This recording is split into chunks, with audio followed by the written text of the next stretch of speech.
జగన్మోహన్ రెడ్డి గారు 18 మంది ఉన్నారు ఆయన వచ్చేటప్పటికి ఆసుపత్రిలో. 18 మందికి ఆయన దుష్ట చతుష్టయంలో ఒక చతుష్టయం ఉంది. ఆయన దుష్ట చతుష్టయ యాత్ర సాగించాడు నిన్న. ఆ నలుగురే తిరుమల తిరుపతి దేవస్థానాన్ని భ్రష్టు పట్టించింది జగన్మోహన్ రెడ్డి తోటి ఇంకా ముగ్గురు కలిపి నలుగురు. ఆ నలుగురే నిన్న జగన్మోహన్ రెడ్డి కొద్ది నిమిషాల్లో లోపలికి వస్తున్నాడు అన్నప్పుడు ఒక వ్యక్తి పోయి 18 మందికి 18 కవర్లు ఇచ్చాడు. జగన్మోహన్ రెడ్డి వస్తున్నాడు, మీకు అంతా పరామర్శిస్తున్నాడు, మీరందరూ చెప్పండి, తెలుగుదేశం మీద చెప్పండి, చంద్రబాబు నాయుడు మీద మీరందరూ కూడా మీ బాధను చెప్పండి అని చెప్పి కవర్లు ఇచ్చినటువంటి వ్యక్తులు. మీకు సిగ్గనిపించడం లే? 5 సంవత్సరాలు ఈ రాష్ట్రంలో మీరు పరిపాలన చేశారే. ఒక సంఘటన జరిగితే పేషెంట్లు ఒక పక్క బాధల్లో ఉంటే పరామర్శకు పోయి మా నాయకుడు వస్తున్నాడు, ప్రభుత్వం పైన ముఖ్యమంత్రి పైన మీరు అసత్యాలు ఆరోపణలు చేయండి అని చెప్పి కవర్లు ఇచ్చి వస్తారా? మీ దుష్ట చతుష్టయంలో ఒక సభ్యుడు, మీకు సిగ్గనిపించడం లేదా? ఇంకా నువ్వు ఆ దుష్ట చతుష్టయాన్ని పెట్టుకుని ఊరేగుతున్నావా?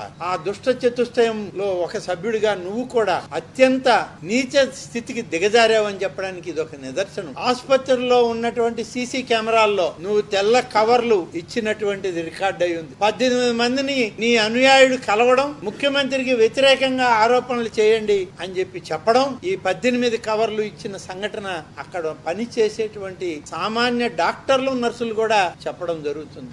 ఏమి జీవితాలయ్యా మీ ఈ మానవ సమాజంలో ఉండదగ్గ వాళ్ళ మీరు? మృగాల మధ్య పెరగాల్సినటువంటి మీరు ఇవాళ ఈ రాష్ట్ర ప్రజల కర్మగాలి దుష్ట చతుష్టయంగా ఈ సమాజంలో తిరుగుతున్నారు. ఇంత దారుణమా మీ పని?